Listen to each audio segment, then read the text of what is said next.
ترکیہ نے اپنے کثیر تہوں والے مربوط فضائی اور میزائل دفاعی نظام پر مشتمل اسٹیل ڈوم کو پہلی بار عملی طور پر EFES 2026 فوجی مشق میں اس کی صلاحیت کے بھرپور مظاہرے کے ساتھ دنیا کے سامنے پیش کر دیا ہے۔ EFES فوجی مشقیں صوبہ ازمیر کے ڈالن بے کے جنگی مشقوں کے علاقے میں منعقد ہوئیں۔ یہ ترکیہ کی مسلح افواج کے زیر اہتمام ایک وسیع 2 سالہ مشترکہ فوجی مشق ہے۔ یہ دنیا کی سب سے بڑی اور سب سے زیادہ جامع لائیو فائٹر فیلڈ مشقوں میں سے ایک ہے، جس میں بین الاقوامی جنگی تیاری اور انٹر آپریبلٹی کو ترجیح دی جاتی ہے۔ اس مرتبہ رواں ہفتے 21 سے 23 مئی تک منعقد ہونے والی مشقوں میں اسٹیل ڈوم نظام کے تمام حصوں کو نمایاں طور پر بحیرہ ایجین کے ساحل کے ایک حصے پر کارروائی کرتے ہوئے دکھایا گیا تھا۔ اسٹیل ڈوم کو ایک بینر پر اس کے ترک نام چلکوبے کے ساتھ نمائش میں رکھا گیا تھا، جبکہ صدر رجب طیب ایردوان نے 50 شریک ممالک کے وزرائے دفاع اور فوجی سربراہان کے ساتھ عملی مظاہرے کو دیکھا۔ ترکیہ کا اسٹیل ڈوم نظام long range cyber interceptor, medium range Hisar اور مختصر رینج حصار اے اور انتہائی مختصر فاصلے کے سنگور مین پورٹیبل ایئر ڈیفنس سسٹم کو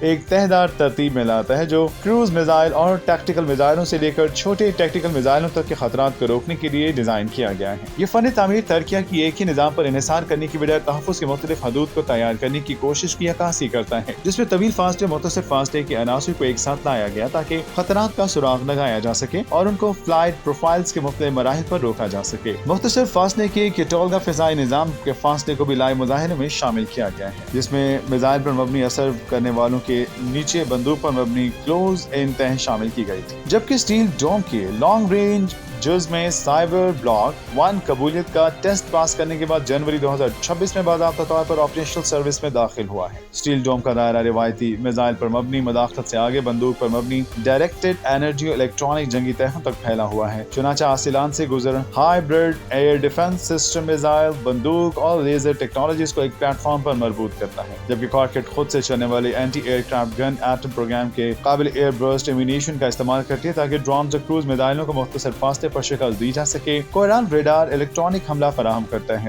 یو مواصلاتی الیکٹرانک وارفیئر کو ہینڈل کرتا ہے، اور اس کے ساتھ ساتھ ایجیڈرا ہائی پاور مائکرو ویو ہتھیار تصادم کی تہوں تک پہنچنے سے پہلے آنے والے خطرات کی غیر متحرک رکاوٹ فراہم کرتا ہے۔ بعد ازاں ترک chief of general staff general Selcuk Bayraktaroglu نے اپنی مشق کے بعد کی سمری میں اس بات کی تصدیق کی کہ EFES 2026 کے دوران AI کی مدد سے چلنے والے پروگراموں کو کمانڈ اینڈ کنٹرول کے عمل میں مؤثر طریقے سے استعمال کیا گیا تھا، جس سے یہ ظاہر ہوتا ہے کہ اسٹیل ڈوم کی C2 پرت کو خودکار فیصلے کی صلاحیت کے ساتھ عملی طور پر چلایا گیا تھا۔